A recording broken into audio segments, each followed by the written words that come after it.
പ്രധാന ക്ഷേത്രങ്ങൾ കേന്ദ്രീകരിച്ച് 1000 കോടി രൂപയുടെ വിഗ്രഹക്കടത്തായിരുന്നു ഡി മണിയും സംഘവും ലക്ഷ്യമിട്ടിരുന്നതെന്ന് വെളിപ്പെടുത്തൽ. ശബരിമലയ്ക്ക് പുറമെ പത്മനാഭസ്വാമി ക്ഷേത്രത്തിലെ വിഗ്രഹങ്ങളും സ്വർണ്ണക്കടത്ത് സംഘം ലക്ഷ്യമിട്ടിരുന്നുവെന്നും പ്രവാസി വ്യവസായി പ്രത്യേക അന്വേഷണ സംഘത്തിന് മൊഴി നൽകിയിട്ടുണ്ട്.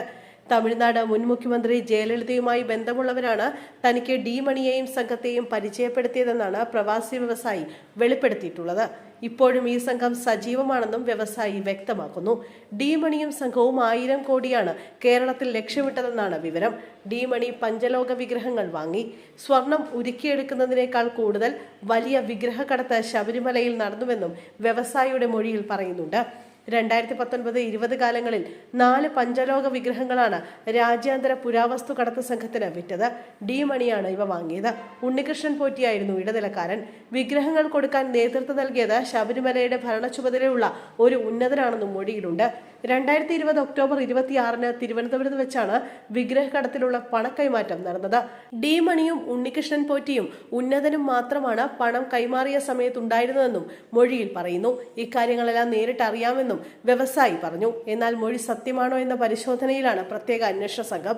ഇതുവരെയുള്ള അന്വേഷണത്തിൽ പഞ്ചലോക വിഗ്രഹങ്ങൾ നഷ്ടമായതായി വിവരം ലഭിച്ചിരുന്നില്ല. അതേസമയം പ്രവാസി വ്യവസായി പറഞ്ഞ ഡി മണിയെ പ്രത്യേക അന്വേഷണ സംഘം കണ്ടെത്തി.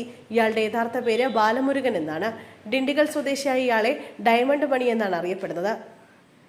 ഡി മണി പഞ്ചലോക വിഗ്രഹങ്ങൾ വാങ്ങിയെന്നാണ് വിദേശ വ്യവസായിയുടെ മൊഴി.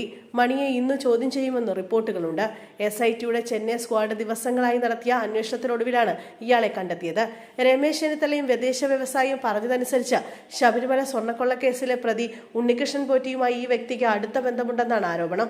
പ്രാഥമിക മൊഴികളിൽ ഡി മണി വിഗ്രഹ വ്യാപാരിയാണെന്നും ചില ഇടപാടുകളിൽ ഇടനിലക്കാരനായി പ്രവർത്തിച്ചതുമാണ് വ്യക്തമായിരിക്കുന്നത്.